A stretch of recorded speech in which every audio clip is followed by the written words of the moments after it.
Hello everyone, my name is Raman Luthra and welcome to C Raman Luthra classes. इस particular video में हम SEBI grade A mains exam के paper 2 का answers करेंगे। सारे के सारे 50 क्वेश्चन को इस वीडियो में डिस्कस किया जाएगा, समझाया जाएगा। सर ये एनालिसिस थोड़ा सा डिले हो गया। मैं आपको बता दूं ये एनालिसिस क्यों डिले हुआ। मैं और विनीत सर हम दोनों काम ढूंढने निकल पड़े थे।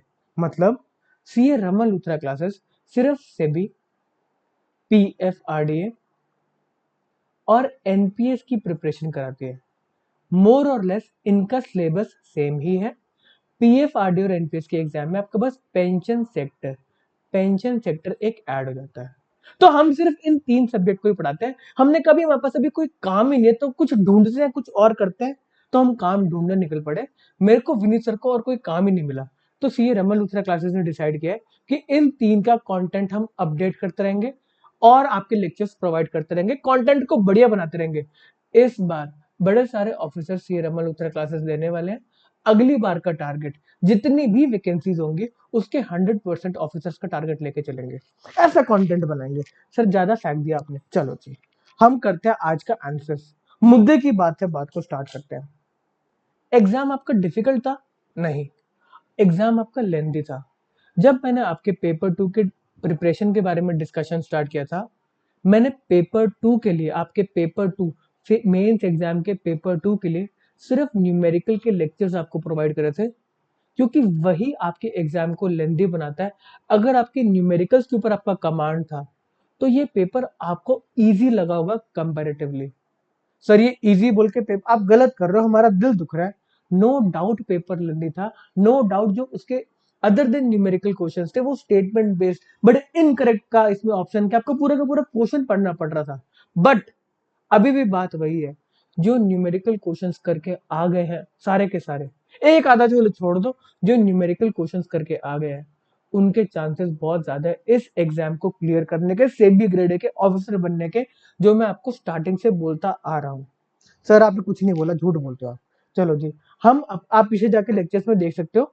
पेपर 2 फेज 2 के लिए मैंने सिर्फ आपको न्यूमेरिकल्स करवाया, उसके अंदर बड़े सारे न्यूमेरिकल्स मैच भी कर रहे हैं। चलो जी स्टार्ट करते हैं आज का आपका एनालिसिस।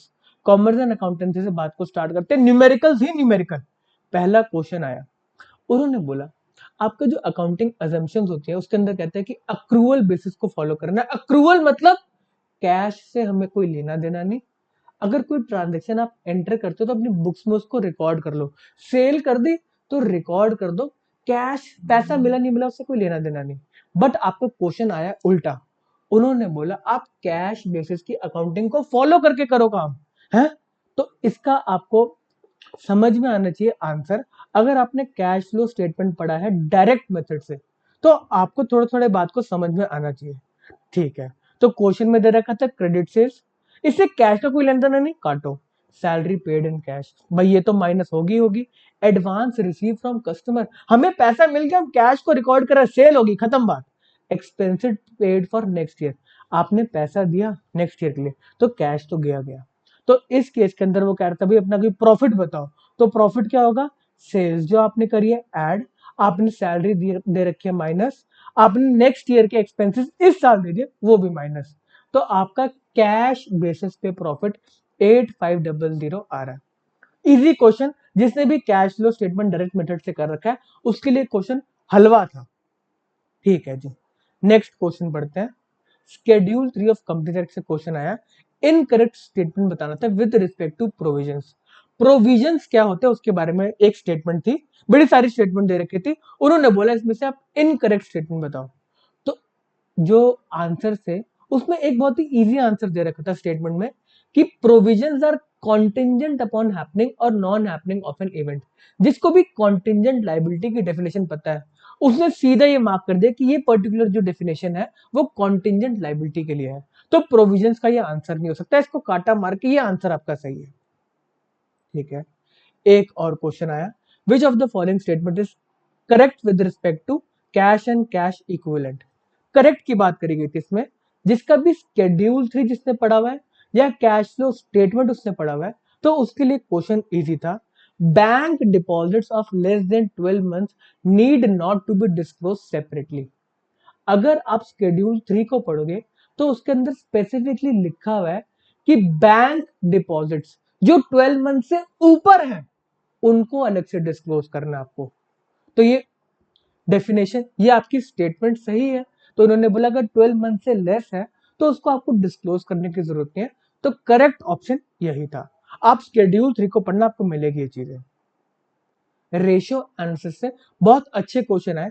मैंने रेशियो एनालिसिस में कुछ बड़े बड़े क्वेश्चन कराए थे, उसमें से एक छोटा सा पार्ट उठ के आया, interest coverage ratio. Logical question, interest को कितना कवर कर रही है आपकी अर्निंग्स, कौन सी अर्निंग। अगर आप इंटरेस्ट की कवरेज निकालो तो उसके ऊपर जो प्रॉफिट आएगा वो बिफोर अर्निंग ही आएगा, earning before interest and tax. ये टैक्स क्यों आपने लिखा साथ में, क्योंकि इंटरेस्ट के ऊपर आपको टैक्स का बेनिफिट मिलता है। नहीं समझ में आया, लेक्चर देखना जाके। नेट प्रॉफिट आफ्टर टैक्स दे रखे 60,000। अच्छा, इसके अंदर आपको directly EBIT, earning before interest and tax नहीं दे रखा था, उसने कहा प्रॉफिट आफ्टर टैक्स दे दिया, उधर से आप earning before interest and tax पे जाओ। ठीक है जी, प्रॉफिट आफ्टर टैक्स दे रखा है 60,000। ओके, इसके अंदर टैक्स माइनस है 40% का, तो इसका मतलब ये 60,000 60% है प्रॉफिट, प्रॉफिट बिफोर टैक्स का। ये प्रॉफिट आफ्टर टैक्स, ये 60% है प्रॉफिट बिफोर टैक्स का। समझ में आता है, इसको हम लिखते हैं 60,000 1 माइनस टी। यही करा मैंने बेटा, ये 100 माइनस 40% का टैक्स है, यही करा मैंने। तो इससे आपका 1 लाख का आया प्रॉफिट बिफोर टैक्स। इंटरेस्ट कितना होगा, इंटरेस्ट कितना होगा 10 लाख का 15% 1.5 लाख, 1.5 लाख। तो आपका earning before interest and tax आ गया 1 लाख प्लस 1,50,000, 2 लाख। चलिए, तो आंसर तो मैंने निकाल रखा है, 2,50,000 डिवाइड बाय आपका क्या कहते हैं इंटरेस्ट कितना है 1,50,000। तो आपका जो आपका क्या कहते हैं इंटरेस्ट का कवरेज है, इंटरेस्ट इसका कितने टाइम्स कवर कर रही है आपकी अर्निंग, वो निकल कर आ रहा है 1.67 टाइम्स। ये दे रखा है यहाँ पे, डबल डबल मेहनत। चलो जी, अगला क्वेश्चन रेशियो आंसर्स का ही है। बुक वैल्यू ऑफ शेयर निकाला। एक होता है आपका मार्केट वैल्यू ऑफ शेयर, जो मार्केट में डिमांड और सप्लाई, कितने डिमांड है आपके शेयर की उसके ऊपर डिपेंड करता है। और एक होता है आपके बुक वैल्यू, की आपकी बुक्स के अंदर जो एसेट्स की वैल्यू आ रही है, जो बुक के अंदर आपकी असेट्स, शेयर होल्डर का पैसा है, शेयर होल्डर का फंड है, उसकी वैल्यू के हिसाब से कितना आ रहा है। तो इसको निकालने का तरीका क्या है, या तो आपको शेयर होल्डर्स का फंड दे रखा होगा, उसको आप डिवाइड कर दो नंबर ऑफ शेयर से, या तो आपको असेट्स दे रखे होंगे, उसमें से आप आउटसाइड लाइबिलिटीज को हटा दो, जो बचा वो शेयर होल्डर्स का पैसा है। इस क्वेश्चन में क्या दे रखा था, प्रॉफिट दे रखा है। प्रॉफिट किसका है, शेयर होल्डर्स का। प्रॉफिट आफ्टर टैक्स दे रखा है। इश्यूड शेयर कैपिटल दे रखी है, 70,000 शेयर है एट द रेट ऑफ 10। तो ये 10 रुपीज तो शेयर होल्डर की है ना, ये तो बुक वैल्यू है ही है। ठीक है, मार्केट वैल्यू ऑफ शेयर दे रखे 13। हटाओ जी, हमें तो बुक वैल्यू पूछा, इसको काटा मारो, काटा मार दो इसको। बुक वैल्यू ऑफ शेयर, अब बुक वैल्यू से हम कैसे निकाले, इन्होंने बता दिया कि 10 रुपीज तो दे रखे हैं शेयर होल्डर ने, प्लस हमने कमाया इनके लिए, शेयर होल्डर्स के लिए जो पैसा कमाया गया 1.75 लाख था। तो मैं बता दूं भाई, शेयर होल्डर ने 7 लाख रुपीज तो दे रखे हैं, प्लस 1,75,000 ऑपरेशन बिजनेस करके कमाए गए। टोटल शेयर्स कितने हैं 70,000। Easy question, easy question. 12.5 पर शेयर, 12.5 पर share is the book value. ये क्वेश्चन आपको अभी पढ़ के इजी लग रहा है, बट आपके एग्जाम में जब ये क्वेश्चन पूछे गए तो वो पैराग्राफ फॉर्म में थे, जो मेरे को स्टूडेंट्स ने बताया, तो वो बहुत लेंदी क्वेश्चन लग रहे थे। और एक मिनट से कम टाइम में क्वेश्चन को करना उनको डिफिकल्ट लगा, और ये न्यूमेरिकल को छोड़ते छोड़ते चले गए। बट मैं आपको ये बोलूंगा कि न्यूमेरिकल्स का लेवल आपके फेज 1 में जो आपके क्वेश्चन आए थे ना, अगर आप कंपेयर करो तो न्यूमेरिकल्स तो इजी थे। जिसके भी न्यूमेरिकल की प्रैक्टिस अच्छी थी वो इस एग्जाम को क्रैक करने ही वाला है। ठीक है जी, पढ़ते हैं। रेशियो एनालिसिस का एक और क्वेश्चन आया, gross profit margin ratio. Gross profit, मोटा मोटी प्रॉफिट, इसको हम कैसे निकालते हैं, आपका ग्रॉस प्रॉफिट होता है revenue less cost of goods sold. जो भी आपने गुड्स को बेचा उसकी आपको कितनी कॉस्ट पड़ी, इसके बाद अगर आपको और भी एक्सपेंसेस लेस करने, आपने सैलरी दी, रेंट दी, इंश्योरेंसेस दी, उसके बाद आप नेट प्रॉफिट पे जाते हो। बात समझ में आती है। चलो जी, क्वेश्चन में दे रखा था, सेल्स दे रखी थी, बहुत बड़ा क्वेश्चन था, परचेज दे रखी थी, कैरेज इनवर्ट दे रखा था, वेजेस दे रखी थी, सैलरी दे रखी थी, इन्वेंट्री में डिक्रीज दे रखा था, परचेज रिटर्न दे रखा था, कुछ पता नहीं शायद सेल्स रिटर्न जो भी था, अभी हमें इतनी फिगर मिली है। तो ठीक है भाई, रिवेन्यू सीधा सीधा दे दिया 1 लाख का, 1 लाख का दे दिया, इसको हम लिख देंगे रिवेन्यू 1 लाख। ये वाली इजी फिगर आ गई। अब कॉस्ट ऑफ गुड्स सोल्ड क्या आता है, जो हमने गुड्स को बेचा उसकी कॉस्ट कितनी है। तो ओपनिंग स्टॉक मेरे पास पड़ा होगा, प्लस मैंने कुछ परचेजेस करे होंगे, लेस कुछ स्टॉक को मैंने बचा लिया होगा, यही मेरी कॉस्ट ऑफ गुड्स सोल्ड है। इसके साथ कुछ कुछ और एक्सपेंसेस, जो डायरेक्ट एक्सपेंसेस इसको बेचने के लिए लगे होंगे। ठीक है, ओपनिंग स्टॉक और क्लोजिंग स्टॉक दे नहीं रखा, उसकी एक ही फिगर दे रखी थी, डिक्रीज इन इन्वेंट्री।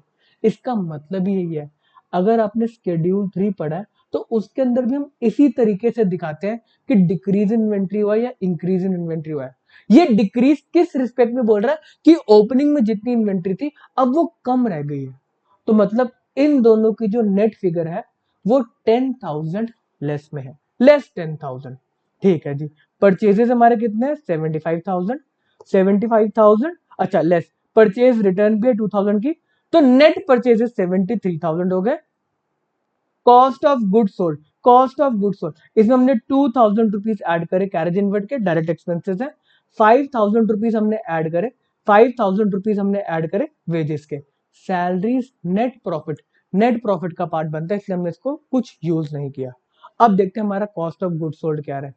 10,000 हमारा इन्वेंट्री डिक्रीज हो गया, तो हमारे लिए एक्सपेंस है। अगर हमारा इन्वेंट्री इंक्रीज होता तो मतलब हमारा इन्वेंट्री हमने बचा लिया, तो वो हमारा एक्सपेंस को हम लेस करते, फिर तब हमारा वो एक्सपेंस तो हमारा कुछ बचता। डिक्रीज इन इन्वेंट्री, इसका मतलब मैंने ओपनिंग इन्वेंट्री को भी यूज कर लिया, तो मेरे एक्सपेंसेस ज्यादा होने चाहिए ना। ठीक है, चलो जी, सीओजीएस के अंदर 10,000 ऐड किया तो 90,000 निकल के आता है आपके cost of goods sold.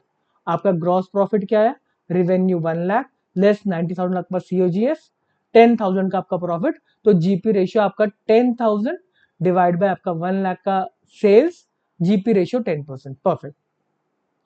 As two के ऊपर भारी भरकम क्वेश्चन है, आईबीपीएस प्यार करता है, मैं 100 बार बोल चुका हूँ एएस2 से क्वेश्चन आता ही आता है, बट क्वेश्चन टेढ़ा था। टेढ़ा कैसे था, अगर मैं भी ये पेपर को देने जाता तो इस क्वेश्चन में मेरे को डिफिकल्ट होती एएस2 के ऊपर। क्वेश्चन के अंदर पूछा था आप क्लोजिंग स्टॉक को वैल्यू करो सिंपल एवरेज मेथड से, और सिंपल एवरेज मेथड एएस2 में प्रोहिबिटेड है। एएस2 अलाउ ही नहीं करता कि आप सिंपल एवरेज मेथड से अपने क्लोजिंग स्टॉक को वैल्यू करो। सर क्यों नहीं करता, मैं ये बताओ, फालतू की बात ना बोलो, अब मेरी बात सुनो। सिंपल एवरेज मेथड कहता है कि आपने जो भी स्टॉक को परचेज कर रखा है उनकी वैल्यूज का बस एवरेज कर दो, इस केस के अंदर भी हम क्वेश्चन करेंगे तो मैं आपको बताता हूं। पहले बताते हूँ कि ये मेथड एक्सेप्टेड क्यों है, मेथड में खराबी क्या है। आप इन्वेंट्री परचेज कर लेकर आए, आपने इन्वेंट्री परचेज करी, बड़ी सारी क्विंटल में इन्वेंट्री परचेज कर लेकर आ गए 100 रुपीज के हिसाब से, और फिर एंड ऑफ द ईयर, आपका एंड ऑफ द ईयर है, आपने थोड़ी मोड़ी इन्वेंट्री और परचेज कर ली 200 के हिसाब से। आपने मेजर इन्वेंट्री 1 क्विंटल या फिर आप 100 किलो की बात कर लो, आपने 100 किलो इन्वेंट्री परचेज करी 100 रुपीज के भाव पे, और फिर at the end of the month आपने क्या कहते हैं 2 किलो इन्वेंट्री बाय कर ली 200 kg के हिसाब से। तो ये पर्टिकुलर सिंपल एवरेज वाला मेथड बोलता है कि आप अपनी इन्वेंट्री को सिंपल एवरेज से वैल्यू करो, 100 प्लस 200 डिवाइड बाय 2, तो आप बोलो 150 की आपकी इन्वेंट्री है।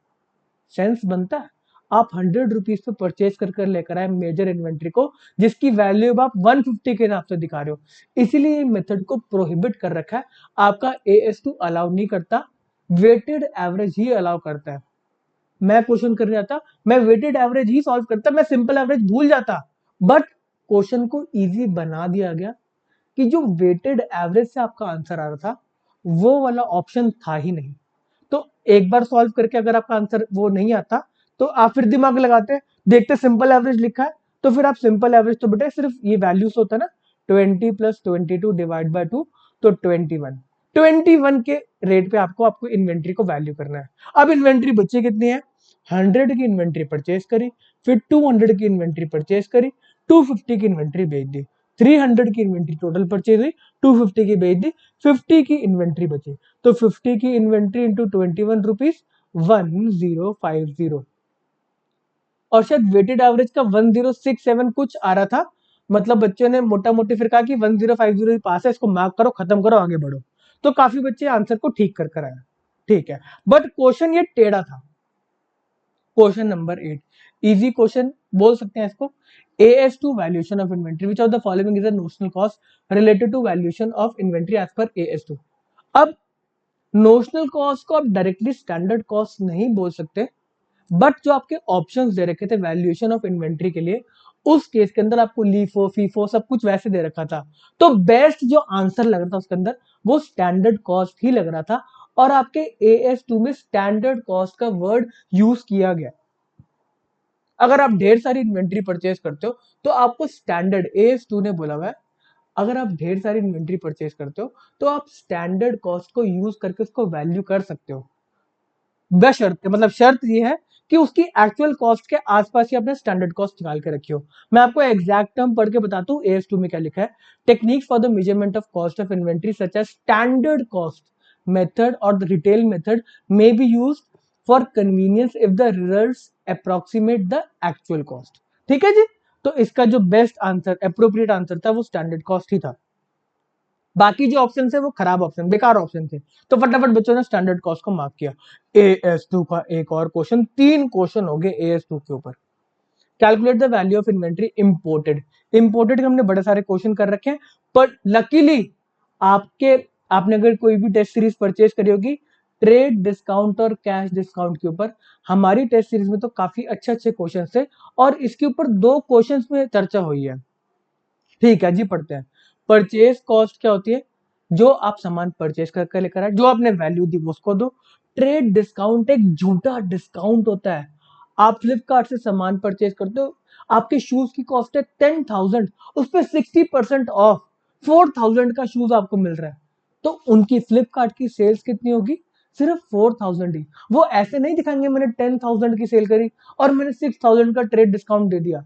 ट्रेड डिस्काउंट सिर्फ ट्रांजेक्शन होने का डिस्काउंट, तो ये तो नाम का डिस्काउंट है बस, तो इसलिए कभी भी कंसिडर नहीं किया जाता कॉस्ट के अंदर। Cash discount on the other hand एक फाइनेंस करने का डिस्काउंट है। अगर आप कैश अभी दोगे तब ये डिस्काउंट मिलेगा, ये कैश की पेमेंट पे डिस्काउंट मिलेगा। ठीक है, तो इसको हम डिस्कस करते हैं। फाइनेंसिंग चार्जेस होते हैं। अगर आपको कैश ही होता तो आप क्या करते हैं? आपने सेल कर दी, वो कह रहा है मैं पैसे 1 महीने बाद दूंगा, तो आप जाते ना बैंक के पास, यार मेरे को थोड़ा सा वर्किंग के लिए पैसा दे दो, तो आपने डायरेक्टली अपने क्या कहते हैं जो बायर था उसको बोला, यार मैं क्या कहते हैं बैंक से जाके लोन उठाऊंगा, इससे बढ़िया तू ही मेरे को दे दे, थोड़ा डिस्काउंट ले ले। तो ये फाइनेंसिंग चार्जेस होते हैं। इसको इन्वेंट्री की कॉस्ट में हम कंसिडर नहीं करते, बट ये हमारा क्या कहते हैं डिस्काउंट होता है, इसको हम प्रॉफिट एंड लॉस में लेके जाते हैं। कस्टम ड्यूटी, ओए होए, कस्टम ड्यूटी दिए 50 rupees per unit. Delivery charges, हमारे पास आने में जो इन्वेंट्री का हमने पैसा दिया वो था 6,000। तो कॉस्ट ऑफ इन्वेंट्री के अंदर क्या आता है? हमने AS2 की मतलब लाइन चेप दी यहाँ पे। परचेज कॉस्ट आएगी आपके, क्या कहते हैं ट्रेड डिस्काउंट को लेस किया जाएगा, इसको कभी भी कंसिडर नहीं किया था। कैश डिस्काउंट आपका प्रॉफिट एंड लॉस का आइटम है, डिस्काउंट रिसीव या आपने डिस्काउंट दिया किसी को। ठीक है, कस्टम ड्यूटी ऐड की जाएगी 50 इंटू 1,000, हर एक प्रोडक्ट पे 50 रुपीज की कस्टम ड्यूटी है, और डिलीवरी चार्जेस को हम ऐड करेंगे। तो cost of inventory easy question, काफी बच्चे इसको इजीली बनाकर आ गए। 1196। अगला question AS10 property plant and equipment, ये नया अकाउंटिंग स्टैंडर्ड है कंपैरेटिवली, इसलिए इसमें से भी क्वेश्चन देखे जाते हैं। कॉस्ट ऑफ मशीन दे रखा है 12 लाख। अच्छा, इसका मतलब इस अकाउंटिंग स्टैंडर्ड से लेना देना नहीं है, बहुत लॉजिकल इजी क्वेश्चन था। कॉस्ट ऑफ मशीन दे रखा है 12 लाख, लाइफ ऑफ मशीन दे रखा है 10 ईयर्स, सैल्वेज वैल्यू दे रखा है nil। After 5 years the remaining life of machine was increase, मतलब बता दिया भाई 3 साल से और वैल्यू बढ़ गई इस मशीन की, and was revalued up by 1,20,000। Calculate depreciation to be charge in 6 year. हमने पहले 5 साल कितना डेप्रिसिएशन चार्ज किया होगा? पहले तो बात, हर साल का डेप्रिसिएशन हमारा आ रहा होगा 1,20,000, तो मैंने 5 साल के अंदर 6 लाख का डेप्रिसिएशन क्लेम कर लिया होगा। अब ये कह रहे हैं कि जब बैलेंस 5 इयर्स बचे तो हमने उसके अंदर बोला मशीन की वैल्यू ज्यादा है 1,20,000 से। ठीक है जी, और जो बैलेंस साल है वो 5 नहीं, उससे 3 से बढ़ा दो, बढ़ गई, लाइफ बढ़ गई एसेट की, हम कह रहे कि ये एसेट चल जाएगा। तो हमने कहा ठीक है, हमें तो बेटर रिप्रेजेंटेशन, अच्छे से रिप्रेजेंट करने अपने अकाउंट्स को, अगर ये हम एसेट को ज्यादा यूज कर सकते हैं तो हम इसको धीरे धीरे डिप्रिशिएट करेंगे। परफेक्ट, तो इसका आंसर आपका निकल कर आएगा 6 ईयर में 7,20,000 डिवाइड बाय 8 ईयर्स, 90,000 का डिप्रिसिएशन क्लेम किया जाएगा। पहले 5 साल 120 का डिप्रिसिएशन क्लेम किया गया, उसके बाद जो बाकी के 8 साल है 90,000 पर ईयर क्लेम किया जाएगा डेप्रिसिएशन। इजी क्वेश्चन, AS11 का क्वेश्चन। ये भी क्वेश्चन आपको कहीं ना कहीं टेस्ट सीरीज में पक्का मिले होंगे, जहां पे अगर आपने कोई डिसेंट टेस्ट सीरीज ली होगी आपको मिला ही होगा question. Your company took loan from US bank of 70 crore. अच्छा, यूएस से आपने लोन लिया बट INR में फिगर दे रखी थी, मतलब ये चाहते हैं आप खुद कन्वर्ट करके बताओ कि कितना यूएस डॉलर में आपने लोन लिया था। साथ में एक्सचेंज रेट दे दिए, जिस समय आपने लोन लिया तो वहां तब एक्सचेंज रेट था $1.70 का। तो मतलब लोन कितने का लिया गया होगा, $1 मिलियन, 1 मिलियन नहीं, $10 मिलियन, $10 मिलियन का आपने लोन लिया। ठीक है, exchange rate at the time, अब आप रीपेमेंट करने जा रहे हो, तो रीपेमेंट करते समय जब आप डॉलर खरीदने गए रिजर्व बैंक से, तो उन्होंने बोला आपको 72.5 रुपीज का पड़ेगा। पहले जब मैं डॉलर्स को लेकर रिजर्व बैंक को बेचने गया, तो रिजर्व बैंक मतलब कोई भी बैंकिंग सिस्टम ने 70 रुपीज का मेरे को पैसा दिया। जब मैं खरीदने जा रहा हूँ रीपेमेंट करने, भाई बाहर वाले तो मेरे से डॉलर लेंगे ना, तो कह रहे 72 रुपीज का, डॉलर महंगा हो गया तो मतलब मेरे को लॉस हो गया। $10 मिलियन मेरे को चाहिए, वो उस पर मेरे को लॉस कितना हुआ, 2.5 रुपीज का। तो मेरे को टोटल लॉस कितना हुआ, टोटल लॉस 2.5 करोड़ का मेरे को एक्सचेंज लॉस, एक्सचेंज डिफरेंस का लॉस हुआ। Easy question, costing. पहला क्वेश्चन आपका ओवरव्यू ऑफ कॉस्टिंग। अच्छा, कॉस्टिंग के अंदर जो बेस्ट मटेरियल मेरे को लगा फॉलो करने के लिए वो ICMAI का है, डायरेक्ट क्वेश्चन वहां से आया है। आपका क्या कहते हैं, इस केस के अंदर जो अकाउंटिंग है उसके अंदर बेस्ट मटेरियल आपका ICAI का ही है, ICAI का ही है, institute of chartered accountants of India. और कॉस्टिंग के अंदर अभी आपको क्वेश्चन दिखाता हूं मैं, डायरेक्ट क्वेश्चन आया ICMI, जो institute of cost management accountants of India, उनके मटेरियल से अच्छे खासे क्वेश्चन आया। Overview of cost and management accounting, एक modern technique of managerial accounting के बारे में बात करी। इसको रिस्पॉन्सिबिलिटी अकाउंटिंग बोलते हैं। बड़े सारे आपको मतलब ऑप्शन दिए थे मॉडर्न टेक्निक्स क्या है अकाउंटिंग के। जिसने ओवरव्यू ऑफ कॉस्ट पढ़ा उसमें रिस्पॉन्सिबिलिटी सेंटर्स होते हैं, cost centre, investment centre, profit centre, तो उनको रिस्पॉन्सिबिलिटी सेंटर्स भी बोला जाता है। वही रिस्पॉन्सिबिलिटी अकाउंटिंग को डिनोट करते हैं। आपके ICMI के स्टडी मैट में इस टर्म को एक्सप्लेन भी किया हुआ है। परफेक्ट। ओवरव्यू ऑफ कॉस्ट से एक और क्वेश्चन आया, डायरेक्ट क्वेश्चन ICMAI के मटेरियल से। Which of the following method does not classify semi variable cost into fixed and variable cost. ये चारों मेथड लाइन से ICMAI, आई बेटा गलत होगी spelling, ICMA institute of cost management accountant of India, उनके मटेरियल में दे रखा है। Graphical method, simultaneous method, high and low method, least square method, straight piece method, कोई मेथड नहीं है आपका क्या कहते हैं सेमी वेरिएबल कॉस्ट को डिवाइड करने के लिए फिक्स्ड एंड वेरिएबल में। जिसने स्टैंडर्ड कॉस्टिंग दिल लगा के पढ़ाई करा है उसको समझ में आएगा कि straight piece method standard costing का टर्म है या बजटरी कंट्रोल का टर्म है। सिर्फ पीस के ऊपर पेमेंट होती है, हमें कोई लेना देना नहीं, पीस के ऊपर लेबर को पेमेंट हो रही है, जितने पीस बनाओगे उस हिसाब से हम आपको पेमेंट करेंगे।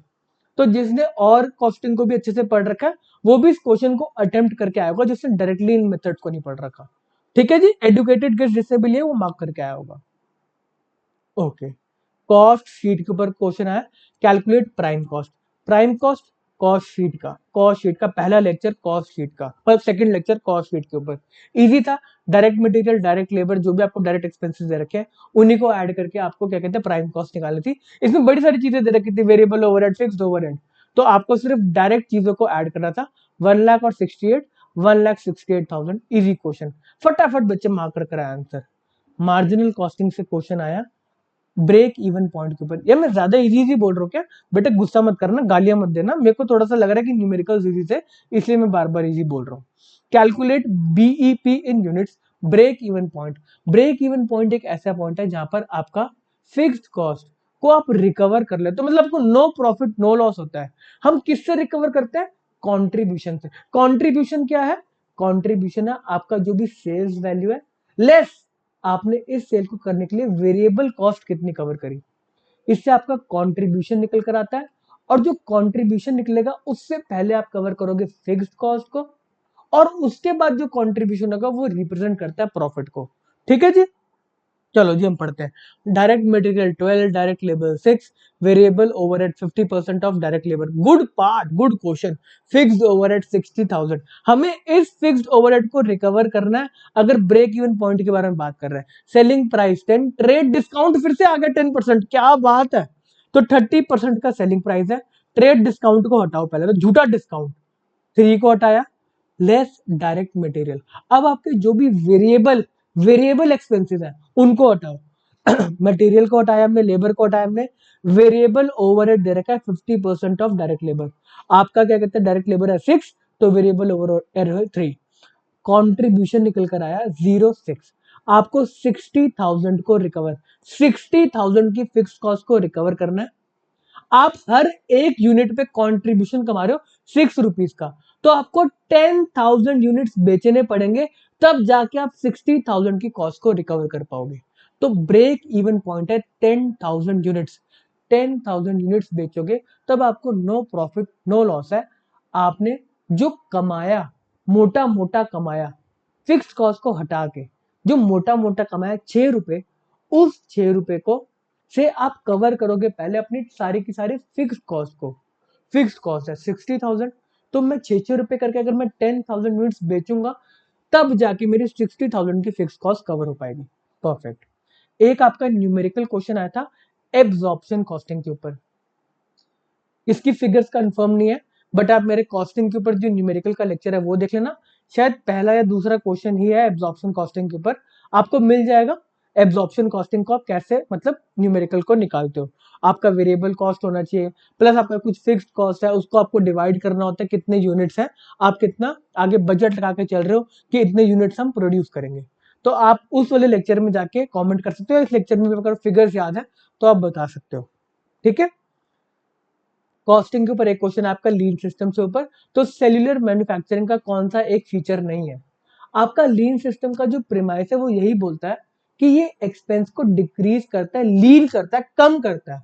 बट इसके अंदर जो आपको एक ऑप्शन दे रखा था वो इंक्रीज इन एक्सपेंसेस दे रखा था। तो इजी क्वेश्चन, ये एक फीचर नहीं है सेल्यूलर मैन्युफैक्चरिंग का। ओके। कंपनीज एक्ट, जिससे आपको डर लगता था वही आपको पास करवा रहा है, वही आपका बेड़ा पार करवा रहा है। कंपनीज एक्ट आप सबने इतने अच्छे से पढ़ाई करी है। चैप्टर 3, हर एक चैप्टर से क्वेश्चन आ रहा है, पता नहीं कौन पेपर बना रहा है, बड़ा प्यार से पेपर बनाता है, कोई चैप्टर नहीं छोड़ता। चैप्टर 3 प्रोस्पेक्टस से क्वेश्चन आया। अच्छा, ये क्वेश्चन थोड़ा सा क्या कहते हैं अलग भी हो सकता है, अगर आपको लगता है तो बताना मेरे को। इसके अंदर बोला गया था कि आपके एप्लीकेशन मनी, आपका एप्लीकेशन मनी कितना होना चाहिए minimum. Application money as per company rate 5% होता है, जो भी आपकी नॉमिनल वैल्यू है कैपिटल का। बट आपका आईसीडीआर, आईसीडीआर बोलता है कि आपका 25% होना चाहिए। तो अगर इसमें आईसीडीआर का कोई रेलिवेंस नहीं दे रखा था, आपको कंपनी रेट के रेफरेंस से ही पूछा था, तो आंसर 5% है। अगर आपको इसकी लैंग्वेज कुछ और थी, कंपनी रेट का रेफरेंस नहीं था, तो उस केस में आंसर होना चाहिए 25%। ठीक है, ये कवर्ड है, सब कुछ पढ़ रखा है आपने। ये 19th क्वेश्चन,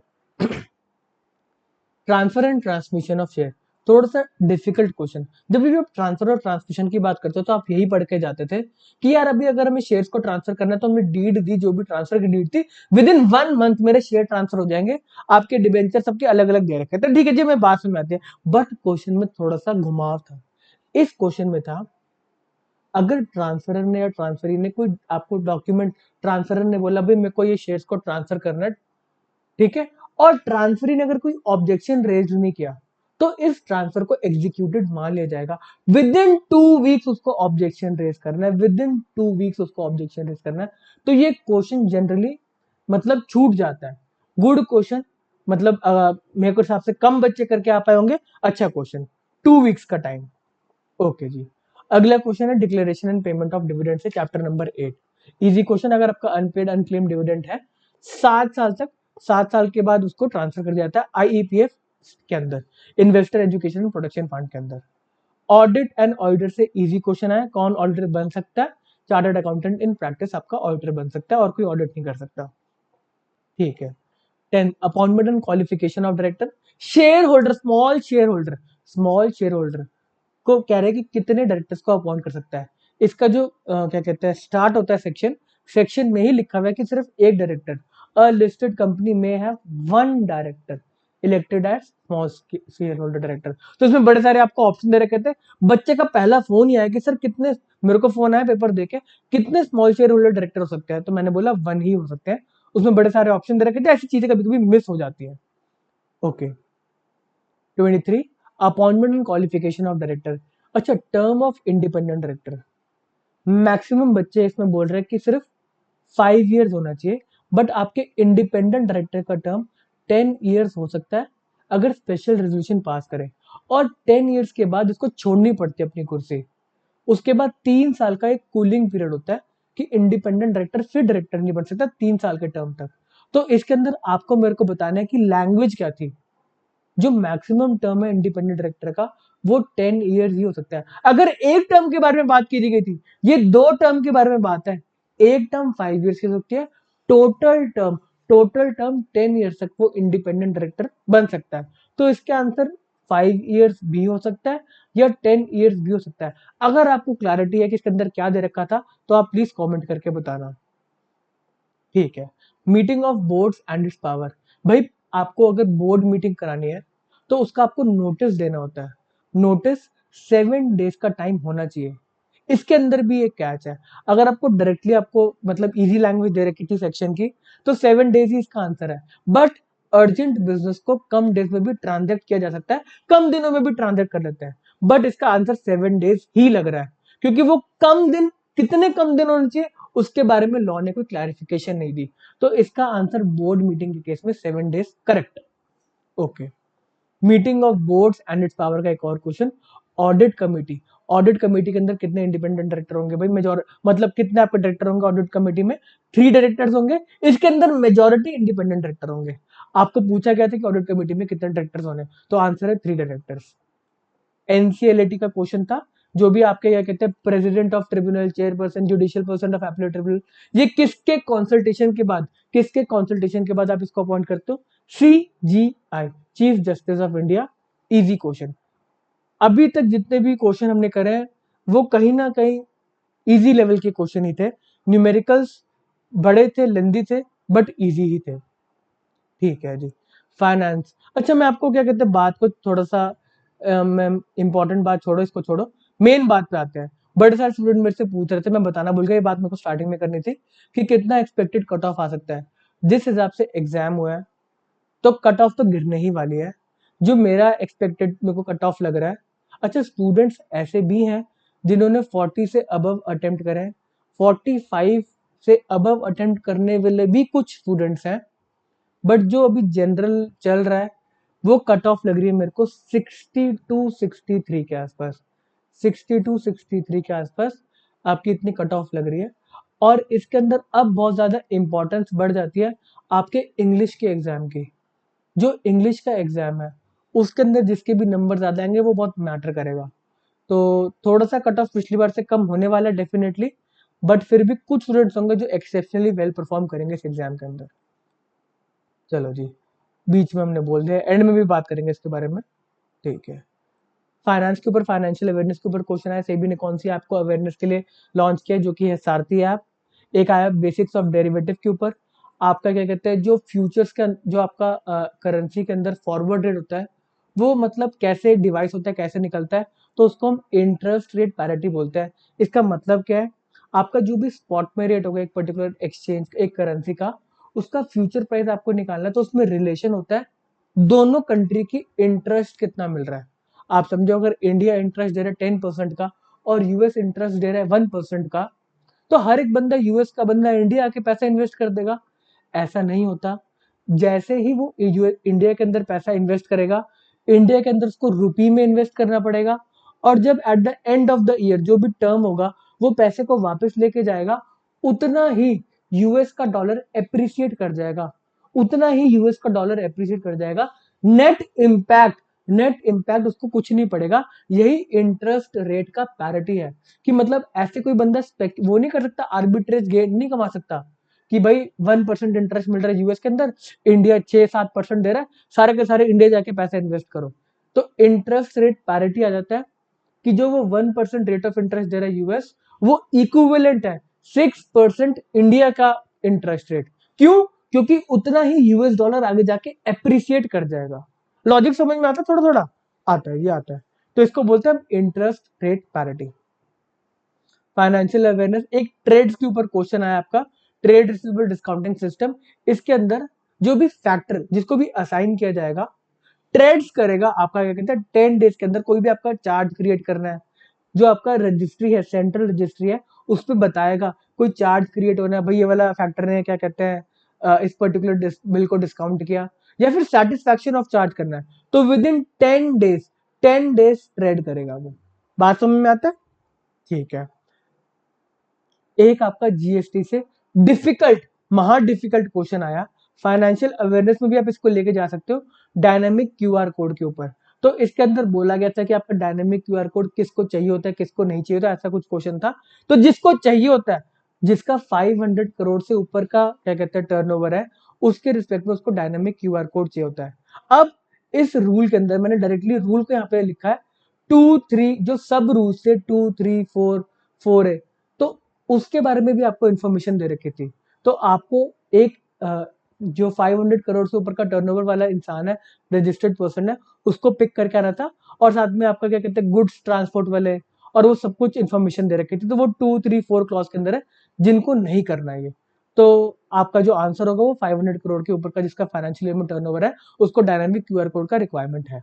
डिफिकल्ट क्वेश्चन बच्चे अटेम्प्ट करके नहीं आए होंगे। फाइनेंस कमीशन के ऊपर आपका क्वेश्चन था। 4 मेन थीम है आपकी फाइनेंस कमीशन में। एक है आपका सोशल सेक्टर, एग्रीकल्चर रूरल के ऊपर है, एक आपका एडमिनिस्ट्रेशन एंड गवर्नेंस के ऊपर है, और एक आपका थीम है किसके ऊपर, पावर सेक्टर के ऊपर। तो इसमें मैन्युफैक्चरिंग कौन सा थीम नहीं है उसके ऊपर क्वेश्चन था, तो मैन्युफैक्चरिंग कोई थीम नहीं है। ठीक है।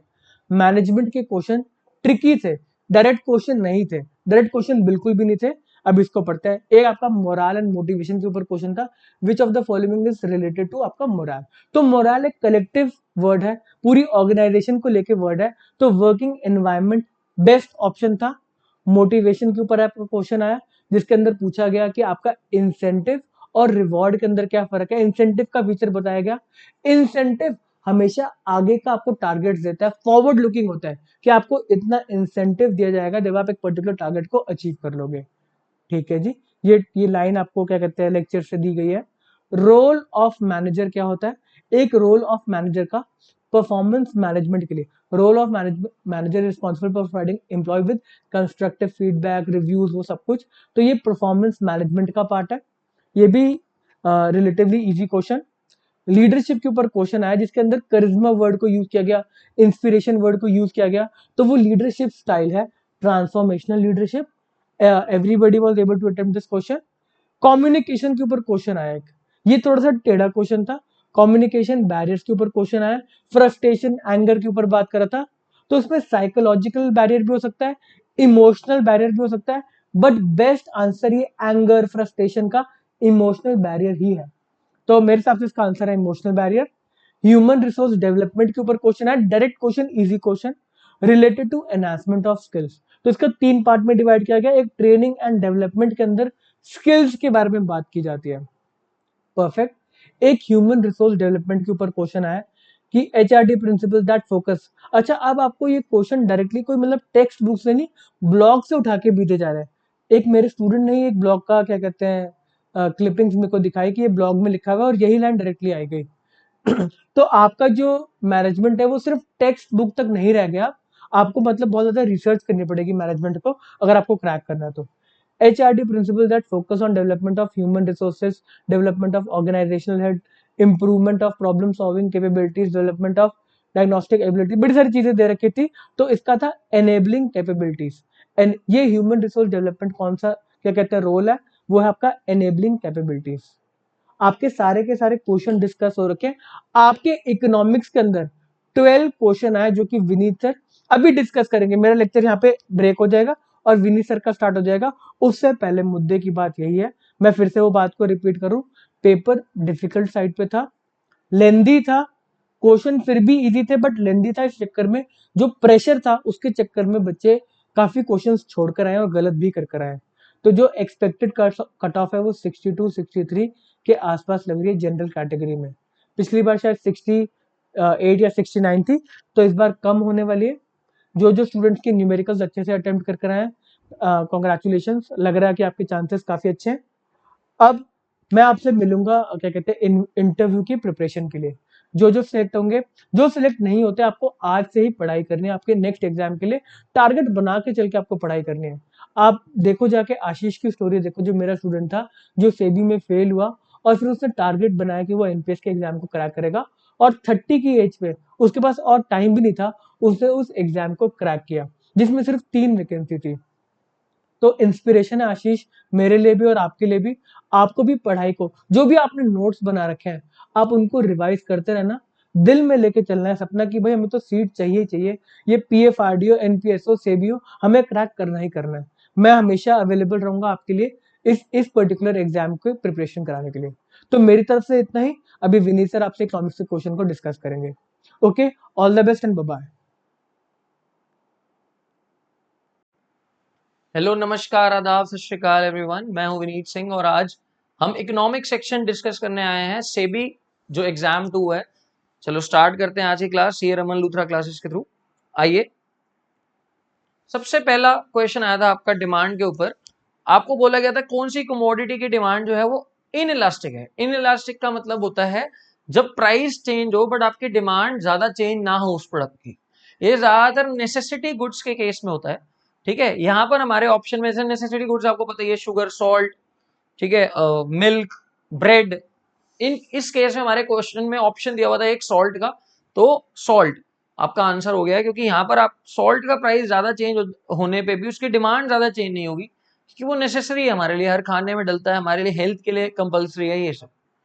अगला क्वेश्चन जो आया था तो काफी ट्रिकी क्वेश्चन था, काफी ट्रिकी क्वेश्चन था कि इसमें से जो स्टेटमेंट है डिमांड फंक्शन के बारे में कौन सी ट्रू है। मैं आपको बताना चाहता हूँ यार, ये क्वेश्चन थोड़ा क्लियर नहीं है और काफी सारे लोग उसको टेढ़ा मेढ़ा करके बता रहे हैं। देखो, अगर आपको बोला गया कि max price can be 6, max price can be 6 का ये मतलब होता है जहां पर आपको जो फंक्शन दिया हुआ है उसमें आप डिमांड की जगह 0 पुट कर दो। जैसे यहां पर आप डिमांड की जगह 0 पुट कर दो तो आपके जो प्राइस की वैल्यू आ जाएगी वो आ जाएगी 18/3 दैट इज 6। ये बात तो ठीक है इसके बारे में। Demand curve is a linear curve, इसका ये मतलब है कि डिमांड और प्राइस की जो पावर है वो 1 होनी चाहिए, जो कि है, ये बात भी ट्रू है। और यार ये जो थर्ड चीज है ये ट्रू नहीं है इसके बारे में। स्लोप ऑफ कर्व इज -3, ऐसा नहीं है।